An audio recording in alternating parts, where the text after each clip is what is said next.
নমস্কার সবাইকে, আমি বৌশালী। বউ সানশাইনের আবারও নতুন একটা ব্লগে আপনাদের সবাইকে জানাই অনেক স্বাগত।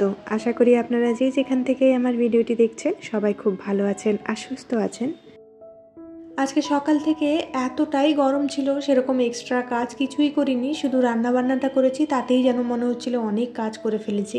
তো দুপুরবেলাটা অনেকটা রেস্ট নিয়েছি। আর হাজব্যান্ডে যেহেতু এখন নাইট ডিউটি চলছে, সকালবেলা তো ঘুমোয়, তাই সেরকম আর কাজবাজ করে উঠতে পারছি না কয়েকটা দিন। তো এখন প্রায় 4:30 থেকে 4:45 মতো বাজে, আমি উঠে পড়েছি কিছু কাজবাজ সারার জন্য। ভিডিও শুরুতেই সবার কাছে একটাই রিকোয়েস্ট, আমার ভিডিওর মধ্যে যদি আপনাদের কোনো অংশ একটু হলেও ভালো লেগে থাকে তাহলে প্লিজ লাইক কমেন্ট করে জানাতে ভুলবেন না।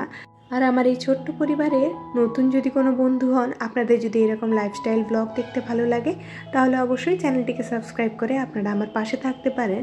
উঠেই কিন্তু সবার আগে মেয়ের জন্য দুধ গরম করতে বসিয়ে দিচ্ছি। দুধটা একটুখানি ফুটিয়ে নিয়ে না ওর জন্য ঠান্ডা করে নেব, যাতে ও যখনই ঘুম থেকে উঠবে ওকে একটুখানি দুধ দিয়ে দিতে পারি। ভেলোর থেকে ফেরার পরে মেয়ের খাওয়ার দাওয়ারে কিন্তু আগের থেকে অনেক বেশি চেঞ্জেস করে ফেলেছি। এখন ওই রকম ধরনের খাবার বানাই যেগুলো আমি ওকে খাইয়ে দিতে পারি আর অনেকক্ষণের জন্য ওর পেটটা ভারী থাকে। তো ভাবছি আর একটু বড় হলে আবারও আগের মতো করে ওকে খাবার বানিয়ে দেব। আর আজকে কিন্তু আপনাদের সাথে একটা নতুন জিনিস আমি শেয়ার করব। প্রায় 2 সপ্তাহ মতো হয়ে গেছে আমরা এই ছোট্ট একটা অ্যাকোয়ারিয়াম কিনেছি। আসলে আগে যে অ্যাকোয়ারিয়ামটাতে মাছ থাকতো সেখানটায় কিন্তু আমার গোল্ড ফিশগুলো মারা যাচ্ছিল। তো যার কাছ থেকে নিয়েছি সেই দাদা বলল যে অ্যাকোয়ারিয়ামে জায়গা কম হয়ে যাচ্ছে বলে গোল্ড ফিশগুলো নাকি মারা যাচ্ছে। তো সেই কারণেই কিন্তু তার থেকে বড় সাইজের একটা অ্যাকোয়ারিয়াম নিয়েছি। এই অ্যাকোয়ারিয়ামটা আপনাদের কেমন লেগেছে অবশ্যই জানাবেন। আর অ্যাকোয়ারিয়ামে মাছ রাখলে একটা ভালো জিনিস কি হয় সেটাই কয়েকদিনই আমি বুঝেছি। যেহেতু আগে আমার অ্যাকোয়ারিয়ামটা ওপরে থাকতো, এতটা তো লক্ষ্য পড়তো না, কিন্তু এখানে রাখার ফলে একটা জিনিস আমি লক্ষ্য করেছি, কখনো যদি আপনার মন খুব বেশি চঞ্চল হয়ে যায় বা আপনি কনসেন্ট্রেট করতে পারছেন না, তাহলে একটা টাইম অ্যাকোয়ারিয়ামের দিকে তাকিয়ে বসে থাকবেন। মানে 5-10 মিনিট অ্যাকোয়ারিয়ামের মাছগুলোকে দেখলে কিন্তু মাইন্ড অনেক বেশি রিল্যাক্স হয়, মানে আপনার ভালো লাগা শুরু করবে মাছগুলোকে দেখে। তো এই জিনিসটা না আমি এই অ্যাকোয়ারিয়ামটা আনার পরে বুঝতে পেরেছি।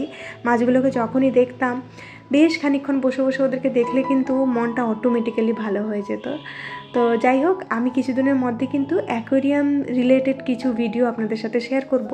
এই কয়েকদিন অ্যাকোয়ারিয়াম রেখে এটার ব্যাপারে অনেক কিছু জিনিস জানতে পেরেছি। আমার কিন্তু অনেকগুলো মাছও মারা গিয়েছে, তো সেটার পরে কিছু কিছু জিনিস শিখেছি, সেগুলো আপনাদের সাথে ভিডিওর মধ্যে শেয়ার করব। আর অ্যাকোয়ারিয়ামে ব্যবহার করা কিছু ওষুধও আপনাদের সাথে শেয়ার করব।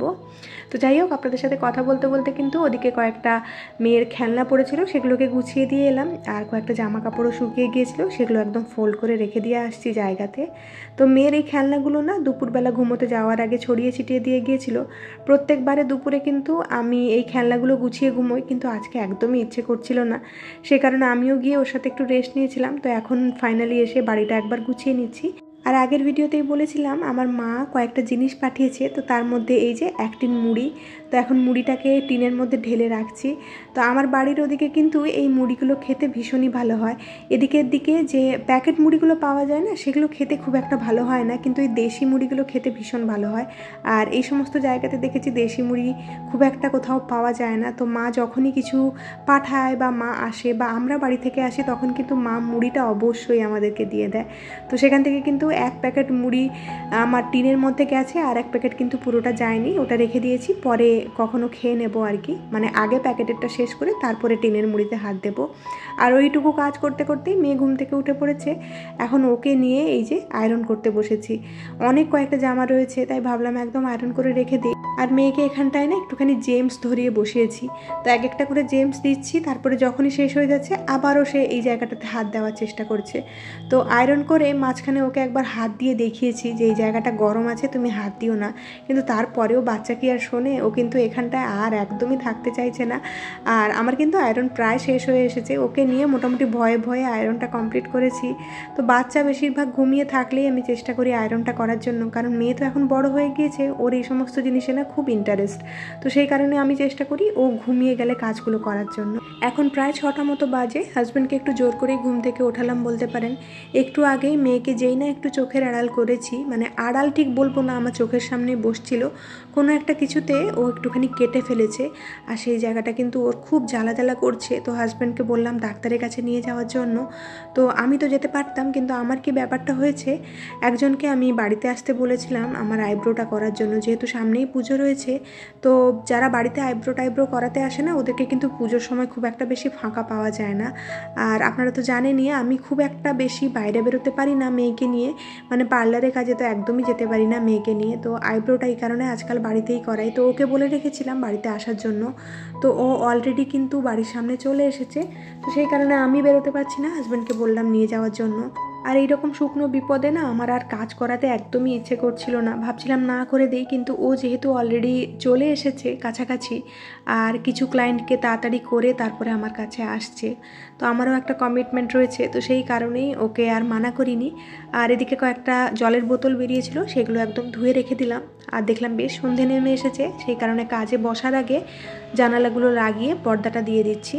আর বলতে বলতে কিন্তু চলেও এসেছে, মানে পার্লারে কাজ করানোর জন্য। আর হাজব্যান্ড আর মেয়ে কিন্তু অলরেডি বেরিয়ে গেছে।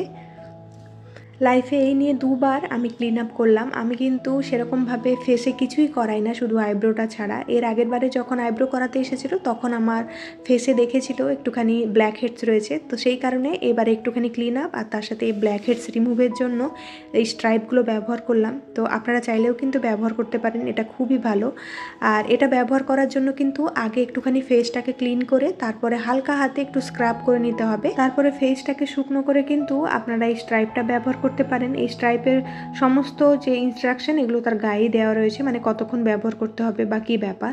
তারপরে এই যে এখন একটুখানি চা আর ব্রেড পকোড়া বানিয়ে নিলাম। আসলে ব্রেড পকোড়া বানানোর কিন্তু কোনো রকম প্ল্যানিং ছিল না, আমি ভেবেছিলাম স্যান্ডউইচ বানাবো, তার জন্য একটুখানি মানে ওই গাজর বাঁধাকপি আর ক্যাপসিকাম এইসব দিয়ে একটা স্টাফিং বানিয়েছিলাম, কিন্তু হাজব্যান্ড বললো ব্রেড পকোড়া খাবে, তো সেই কারণে ব্রেড পকোড়াটা বানিয়ে দিলাম ওই একই স্টাফিং দিয়ে। তারপরে এই যে একটুখানি সন্ধে দিয়ে নিচ্ছি, আর আজকে না একটুখানি ধুনো দিচ্ছি। তো ডাক্তার মেয়েকে বললো কিন্তু ও একদম ঠিকঠাক রয়েছে, একটু ওষুধ দিয়েছে, সেগুলো 1-2 দিন লাগালেই ঠিক হয়ে যাবে, সেই কারণে মনে অনেকটা শান্তি আর নিশ্চিন্ত হতে পেরেছি। তো তাহলে চলুন আজকের মতো কিন্তু ভিডিওটা এখানেই শেষ করছি। খুব শীঘ্রই দেখা হচ্ছে নেক্সট আরেকটি ব্লগে। ততক্ষণের জন্য সবাই খুব ভালো থাকবেন, সবাইকে খুব ভালো রাখবেন আর নিজের যত্ন রাখবেন। টাটা।